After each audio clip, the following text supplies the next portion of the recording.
Bismillahirrahmanirrahim. This is our lecture number 23.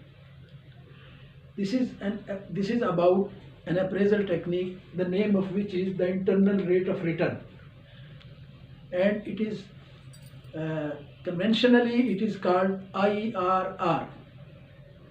The IRR is a capital appraisal technique which takes into account the time value of money. The IRR is a rate of return which the project yields or the investment yields. Therefore, the IRR makes the net present value of all cash flows equal to zero in a discounted cash flow analysis.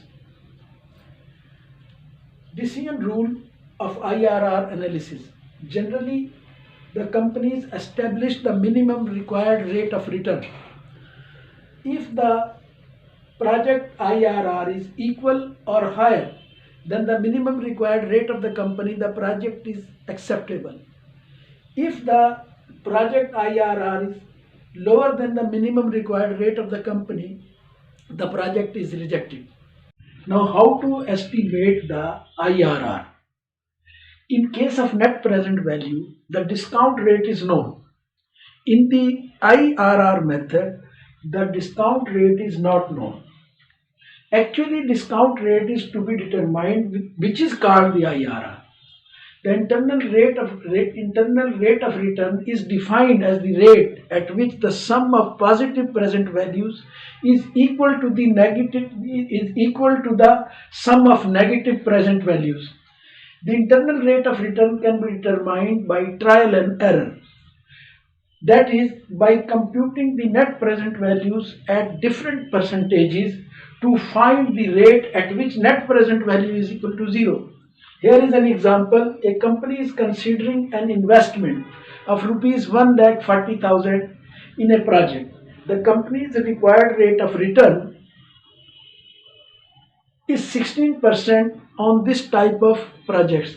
Calculate the IRR with the help of following cash flows. The cash flows are in years 1 to 5. In year 1 it is 40,000, and in year 2 60,000, and year 3 55,000, year 4 and 5 30,000. Here is a solution. According to the example, year-wise cash flows are in year 1 40,000, in year 2 60,000, in year 3 55,000, in year 4 30,000, in year 5 30,000, and the investment is 1,40,000. Now, because the IRR is calculated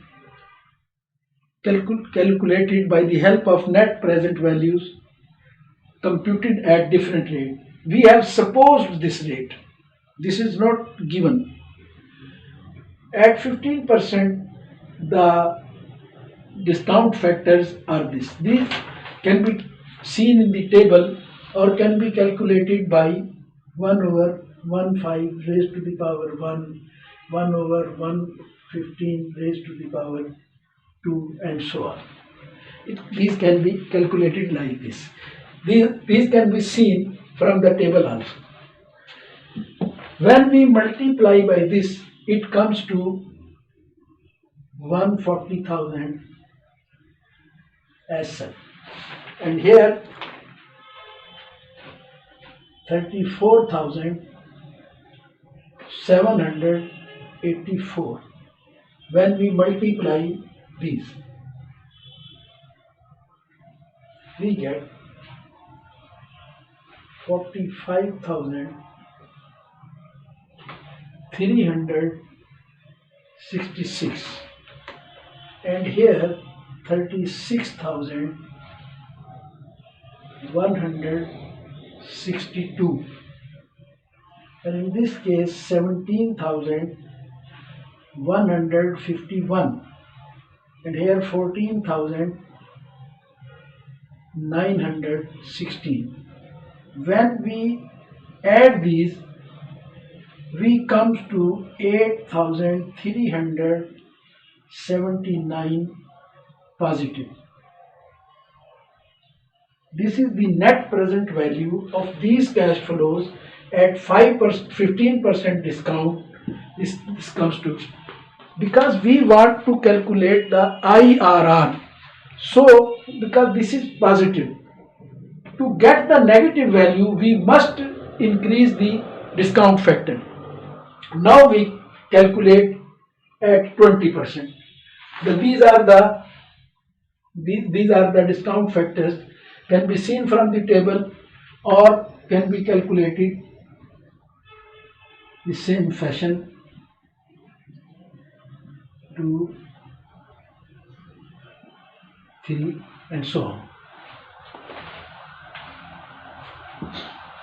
When we multiply these factors with the cash flows, we get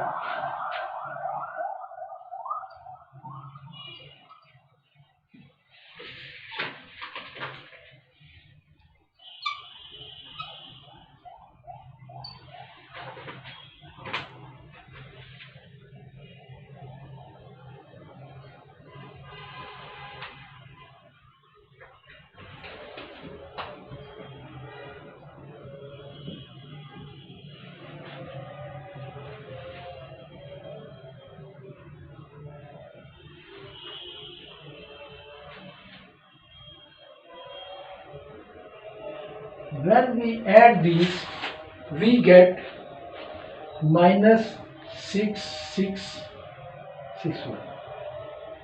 Now we have one negative figure and one positive figure at different rates of discounts. By interpolation, we can get the IRR. The formula of interpolation is IRR is equal to A%. A% means this 15% plus net present value of A. This is the first is A, and divided by net present values of A minus net present value of B into B minus A percent. Now we put the values in these, we get 15%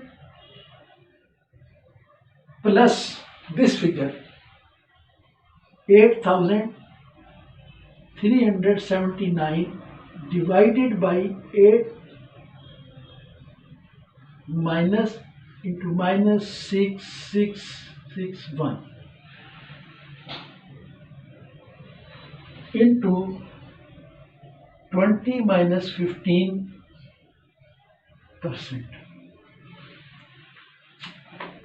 This is equal to 15% plus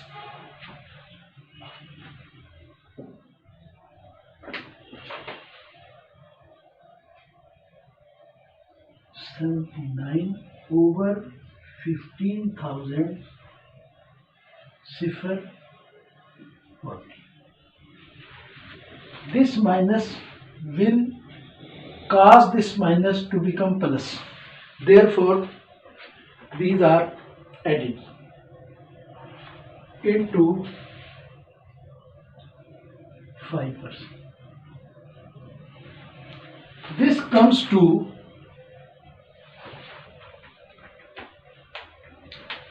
15% plus 2.79% equal to 17.79%. This is the IRR. At this rate, the sum of positive present value is equal to sum of negative present values, or sum of all present value is equal to 0. As the company's required rate of return is 16%, so the project is acceptable.